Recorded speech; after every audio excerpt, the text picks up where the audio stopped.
મારું નામ દિલીપભાઈ બેચરભાઈ પટેલ છે. હું છાપરા ભાઠાનો રહેવાસી છું. હું એ 9મી ઓક્ટોબરે મેં હિંડી રોપેલી છે. હમણાં આ ખેડૂત મિત્ર આપનું નામ જણાવો. દિલીપભાઈ બેચરભાઈ પટેલ. દિલીપભાઈ બેચરભાઈ પટેલ, તાલુકો ઉલપાડ. તાલુકો ઉલપાડ છે. છાપરા ભાઠા ગામના વતની છે. હવે આ કઈ જાત છે શેરડીની? 8005. 8005 છે. સરસ સરસ. હવે તમે આ ખાતર વાપરવાનો વિચાર કઈ રીતના આવ્યો? કે આ જોઈને બધા રોગો આવે છે કે આ બધું બહુ મોંઘવારી વધી છે, એના હિસાબે થોડી રાહત રહી છે ખાતરોમાં, એટલા માટે ને જમીનનું સુધારણા કરવા માટે છે.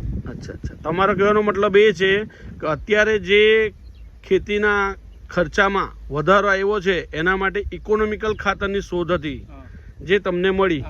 આ ખાતર તમે બીજા ખેતરમાં વાપરું હતું? અચ્છા. તેનું ઉત્પાદન વીંગ્યા અમારું 35 ટન આવેલું છે.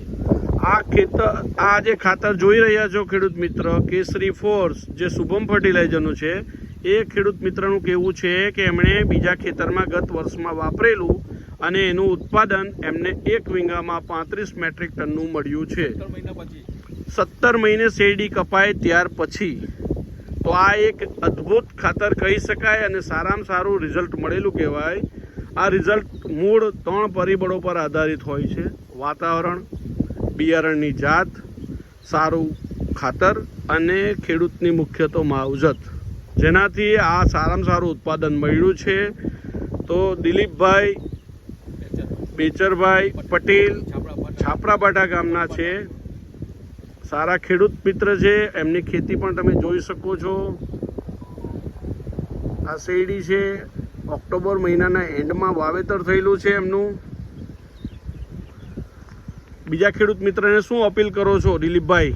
કે આ વાપરવા માટે અમે ફોર્સ કરીએ છીએ કે એકવાર ટ્રાયલ કરી જુઓ.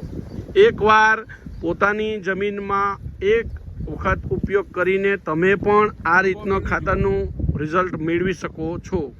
Thank you very much Dilipbhai.